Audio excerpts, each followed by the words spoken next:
wabarakatuh. Perkenalkan nama saya Muhammad Dhani, NIM 104 dari Prodi Pendidikan Informatika Universitas Trunojoyo Madura.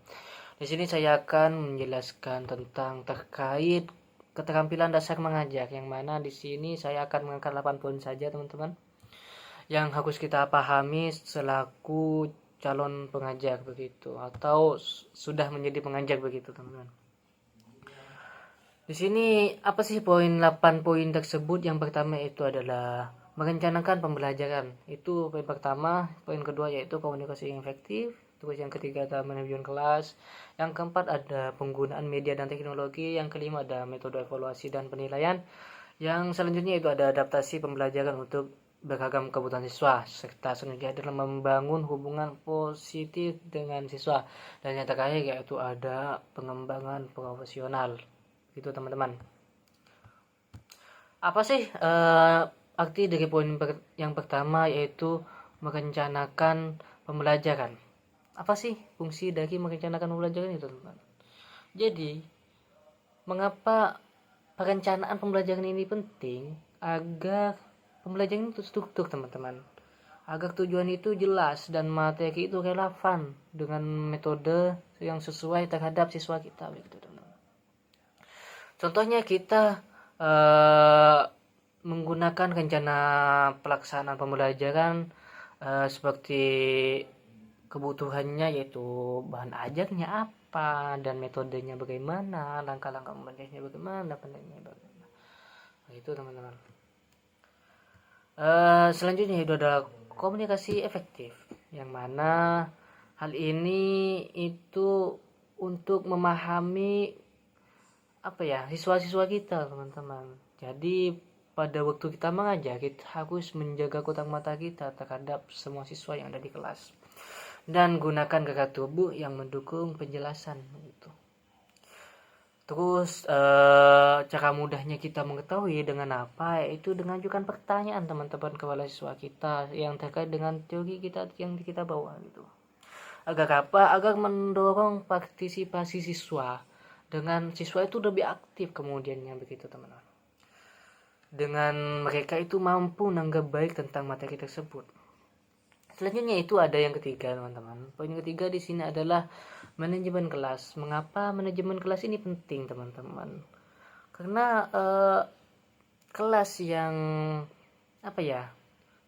kelas yang kondusif itu akan mendorong pembelajaran yang efektif, teman-teman. Jadi kita harus mengkondusifkan pembelajaran agar pembelajaran kita itu efektif gitu, tidak sia-sia, teman-teman.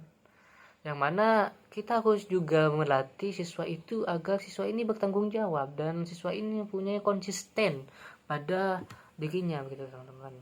Contohnya kita memberi aturan dilarang telat pada pembelajaran, begitu, teman-teman.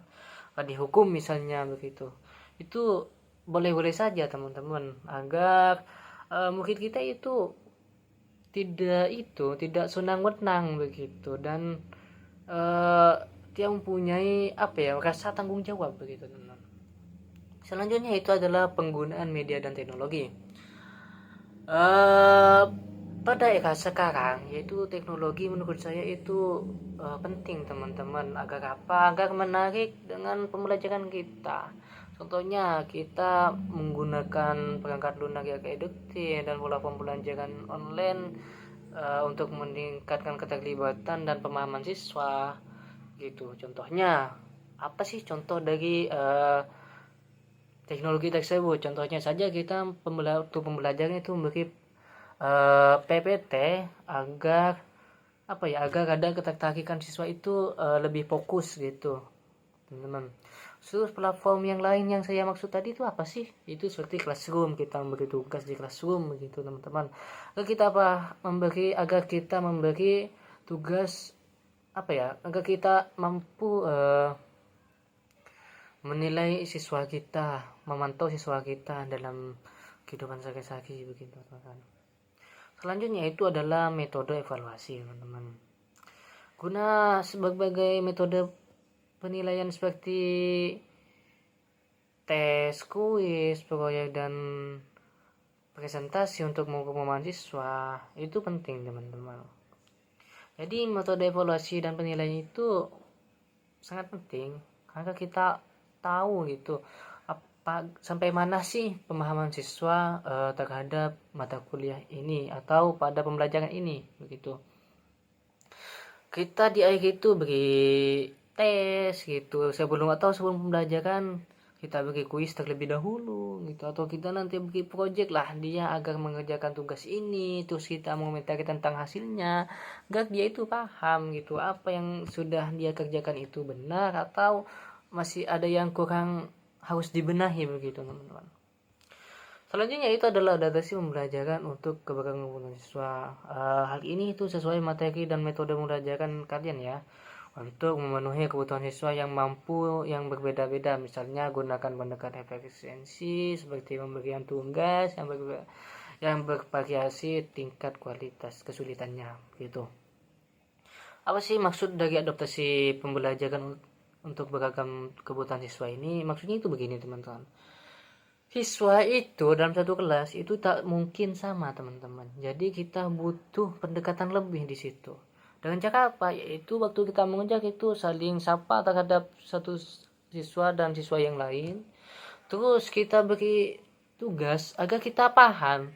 Siswa mana saja yang sangat paham, sudah paham, mungkin sedikit paham atau tidak paham sama sekali sama teori tersebut begitu teman-teman. Jadi kita tes lewat itu. Lalu kita itu mampu nantinya kita itu harus fokusnya ke siapa begitu. Dan selanjutnya yaitu adalah membangun hubungan positif dengan siswa.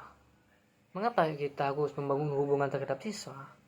Yaitu sebagai pertunjukan atau menunjukkan perhatian dan kepedulian kita terhadap setiap siswa tersebut teman-teman. Kenapa kita butuh itu? Karena agar kita itu tahu apa minat serta kebutuhan mereka, serta bakat mereka itu di mana begitu. Agar apa? Agar lingkungan pembelajaran itu mendukung untuk pengembangan mereka gitu teman-teman.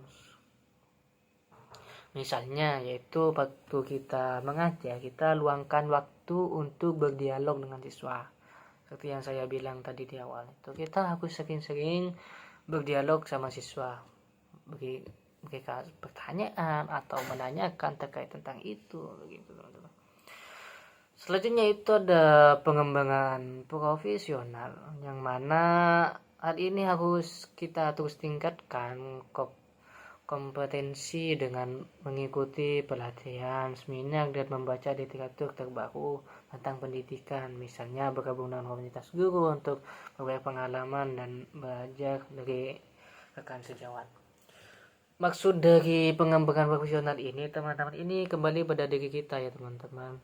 Maksud dari hal ini itu teman-teman, kita itu diharuskan untuk berkembang juga teman-teman. Kita itu dengan belajar itu jangan pernah kita itu mencolok gitu. Apa sih maksud dari mencolok itu? Yaitu menjadinya itu saja dengan metode ceramah saja gitu.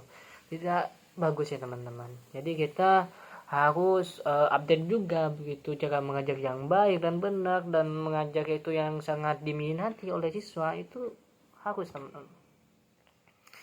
Karena hal ini teman-teman apa ya, menurut saya itu butuh begitu suatu pendidik, suatu orang mendidik, yaitu suatu guru itu mempunyai perkembangan itu agar juga memberi motivasi juga terhadap siswanya gitu teman-teman. Jadi intinya apa teman-teman, waktu kita mengajar itu teman-teman kita harus